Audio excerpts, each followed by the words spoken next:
दिनांक 5 जानेवारी 2026 शालेय विद्यार्थिनींसोबत जनजागृती मोहीम राबवण्याबाबत आज शेगाव येथील श्री मुस्कुजी बिरुजी बुरुंगले विद्यालयातील सुमारे 100 विद्यार्थी, त्यांचे शिक्षक सागर रेणी आणि अनिल धनगर यांच्यासह शेगाव रेल्वे स्थानकावरील रेसूप शेगाव कार्यालयात आले. निरीक्षकांच्या मार्गदर्शनाखाली ASI सदानंद माहुरे यांनी विद्यार्थ्यांना रेल्वे रुळाजवळ खेळू नये, खेळण्यासाठी मोकळ्या मैदानाचा वापर करावा, रुळांवर निष्काळजीपणे खेळू नये आणि इतरांना तसे करण्यापासून रोकावे, नेहमी FOBचा वापर करावा आणि मकर संक्रांतीच्या उत्सवादरम्यान रेल्वे रुळाजवळ पतंग उडवू नये असा सल्ला दिला. असे केल्याने पतंगाचे तार OHE तारामध्ये अडकू शकतात, ज्यामुळे रेल्वे वाहतुकीला अडथळा निर्माण होऊ शकते. चालत्या गाड्यांवर खेळकर पद्धतीने दगडफेक करू नका, ज्यामुळे प्रवाशांचे गंभीर नुकसान होऊ शकते. प्रवासादरम्यान चालत्या वाहनात चढण्याचा किंवा उतरण्याचा प्रयत्न करू नका. गेटवर किंवा फुटबोर्डवर बसून प्रवास करू नका. त्योहार आने वाला है बच्चों का, मकर संक्रांति, ठीक है ना। मकर संक्रांति में आप लोग क्या करते हैं? पतंग उड़ाते हो, खेत लड़ते हो, तो पतंग उड़ाओ, लेकिन खुले मैदान में। क्या उड़ाएंगे? खुले मैदान में पतंग उड़ाना है। रेल पटरी के आसपास पतंग मत उड़ाओ, पेच मत चढ़ाओ। इससे क्या होगा? पतंग उड़ाने से आपका जो मांझा है वो OHE जो वायर होती है जिससे ऊपर ट्रेन चलती है, देखा है ना, उस वायर को लपेट सकता है, पतंग उसको फंस सकती है। इससे क्या होगा? हमारी ट्रेन जो है रुक जाती है, ट्रेन विलंब से चलती है, जिससे ट्रेन का नुकसान होता है। और आजकल जो नायलॉन के मांझा आ रहे हैं जिससे हाथ भी कटता है, गला भी कटता है, आपको घटनाएं मालूम होगी, तो उसमें करंट प्रवाहित भी हो सकता है। इससे क्या होगा कि पतंग उड़ाने वाले बच्चों को भी नुकसान हो सकता है। इसलिए आप जितने भी आपके परिजन हैं, आपके दोस्त हैं, आपके स्कूल के फ्रेंड हैं या फिर आपके रिश्तेदार हैं, जो बच्चे रेल पटरी के पास पतंग उड़ाते हैं, उन्हें कृपया बताइए कि रेल पटरी के पास पतंग ना उड़ाए, रेल पटरी के आसपास ना खेले। खेलना है तो खुले मैदान में खेले, जिससे आपका खेल भी सुरक्षित होगा और आपका मनोरंजन भी होगा। समझ में आ रहा है? अगर आप अपने माता पिता के साथ, दोस्तों के साथ ट्रिप में जा रहे हो, कहीं मामा के घर पे जा रहे हो, जाते हो ना मामा के यहाँ पे, तो रेल में जब आप यात्रा करते हो तो चलती गाड़ी में चढ़ना नहीं है, चलती गाड़ी से उतरना नहीं है। जो आपको सीट दी गई है गाड़ी के अंदर सीट पे ही बैठना है। गेट पे खड़े होकर यात्रा करना नहीं है। आजकल मोबाइल आ गए हैं, गेट पे खड़े होकर रील बनाते हैं, ठीक है ना, वो काम नहीं करना है। अपना जीवन सुरक्षित रखना है। और जो मैं बता रहा हूँ आपको, ये बातें आपको औरों को भी बताना है। आपके स्कूल में जो आपके अन्य साथी होंगे, आपके जो दोस्त होंगे, उनको भी ये जानकारी देना है। फिर से बता रहा हूँ, रेल पटरी के आसपास खेलना नहीं है। खेलने के लिए मैदान है, खुले मैदान में खेलिए, खूब मनोरंजन कीजिए, स्वस्थ रहिए। आप देश का भविष्य हो और देश का भविष्य उज्जवल होना चाहिए। समझ में आ रहा है? जो आप रेल पटरी के आसपास खेलते हो तो गाड़ी आती है, तो आप खेलते खेलते क्या करते हो?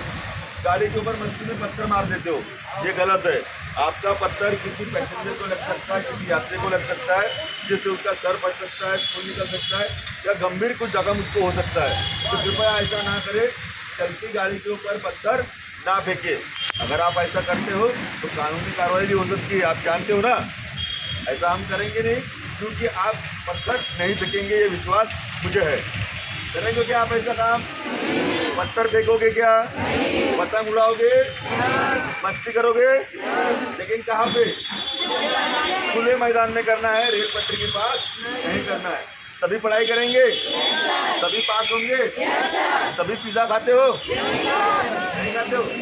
अच्छी बात है। स्ट्रीट फूड, जो जंक फूड होते हैं, पिज़्ज़ा वगैरह नहीं खाना है। स्वस्थ रहना है, हेल्दी रहना है। Thank you so much.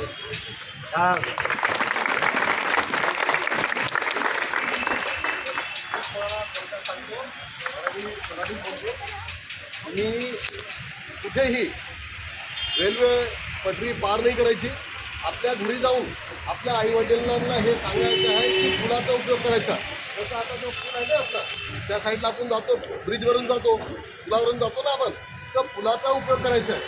दुसरी गोष्ट अशी की कोणतेही जे खेळ आहे तुमचा, तो स्पोर्ट्स आहे, तर त्या स्पोर्ट्समध्ये असा स्पोर्ट्स खेळा, असा गेम खेळा की तो तुमच्या भविष्यात कामात येईल. जसं आमच्या देशाचा खेळ आहे, कबड्डी आहे, क्रिकेट आहे, व्हॉलीबॉल आहे, फुटबॉल आहे, मुलींसाठी बास्केटबॉल आहे, मुली आता मागे नाही आहे, बोलले की नाही कुठे कुठे गेल्या मुली. तर तुम्ही सगळे मिळून असा खेळ खेळा की जेणेकरून तुमचं भविष्य उज्ज्वल होईल, समजलं की नाही. आणि दुसरी गोष्ट अशी, कुठे तुम्ही आता आई बाबांसोबत कुठे बंडेरा अमरावती कुठेही चालले तर ट्रेन थांबल्यावरच खाली उतरायचं आहे. त्यांना आपण घरी जाऊन आपले जे भावंड असतील, आपले मित्रमंडळी असतील, आपले काका काकू असतील, त्यांना हे सांगायचं की चालत्या गाडीने उतरू नका, चालत्या गाडीत चढू नका, पहिले प्रवाशांना उतरू द्या, मग आम्हाला चढायचं आहे ना. काय हे जे खेळ आहे, ते खेळ जे नॅशनल लेवलवर जे खेळ चालतात ते खेळ खेळा तुम्ही. तर त्याच्यामध्ये जसं आता रनिंग आहे, 100 मीटर आहे, 200 मीटर आहे, त्याच्यातही मुली चांगलं प्रदर्शन आपलं दाखवत आहे है ना. क्रिकेट आहे, पण तुमचा व्हॉलीबॉल आहे, फुटबॉल आहे, जे बी म्हणजे नॅशनलाइज गेम आहे. आपल्या भारताची कबड्डी मस्त चांगला गेम आहे, ते खेळा. आपल्या शाळेमध्ये आपले जे तुमचे जे गुरुजी आहेत ते तुम्हाला काय शिकवतात त्याच्यावरती पूर्ण कॉन्सन्ट्रेशन करा. तुम्ही जे आहे तुम्ही आपल्या भविष्याकडे पहा. आणि ह्या ज्या रेल्वेशी संबंधित ज्या गोष्टी आता आमच्या साहेबांनी मी तुम्हाला सांगितलं आहे आणि मी पण तुम्हाला सांगतो आहे की असं काही काम करू नका जेणेकरून आपल्या शाळेचं नाव खराब होईल, आपल्या आईवडिलांचं नाव खराब होईल, स्वतःचं आपलं हे खराब होईल. असं कोणतंही काम करू नका. दगड कोणत्याही गाडीवर दगड मारू नका, कोणा बसवर दगड मारू नका. दगड मारण्याचं काम बिलकुल अजिबात करू नका. त्याच्याने काय आहे की पुढच्या व्यक्तीला तो कुठे लागणार आहे, त्याचा कोणाही जाऊ शकतो. एखाद्याकडे तुम्ही बसमध्ये बसले आणि कोणा बाहेरून कोणी दगड मारला, तुमच्या डोळ्याकडे लागलं तर गेले तुम्ही, त्याला काय करून घेऊ तुम्ही, नाही. म्हणून जे आहे तुम्ही आपल्या मित्रांना, आपल्या मैत्रिणींना, आपल्या लहान भावांना, त्यांना सगळ्यांना सांगा की दगड मारू नका, दगडाचा खेळू नका. रेल्वे पटरीजवळ जायचं नाही, रेल्वे पटरी पास करायची नाही. पुलाखालून रस्ता असतो, अंडरपास, तिथून जायचं, पुलाचा उपयोग करायचा. चालत्या गाडीत चढायचं नाही, चालत्या गाडीत उतरायचं नाही. त्याच्यामध्ये गाडीमध्ये एक हँडल लागलेला असतो, तो उचित कारणासाठी आहे. त्या उचित कारण असलं त्याच वेळेस ते साखळी ओढायची आहे. कोणी पडलं किंवा काही झालं त्याच टायमात, असं पुन्हा निश्चित कारण नसल्यामुळे त्या गाडीची साखळी ओढू नका, जेणेकरून गाडी थांबेल. त्याच्यामध्ये काही लोक ज्यांना दवाखान्यात जायचं, तुम्हीच समजा गाडीमध्ये बसले, तुमचा काही इंटरव्ह्यू आहे नोकरीसाठी किंवा काही आहे, मग तुम्ही उशिरा बोलता, मग तो घेईल का तुम्हाला, नाही घेणार.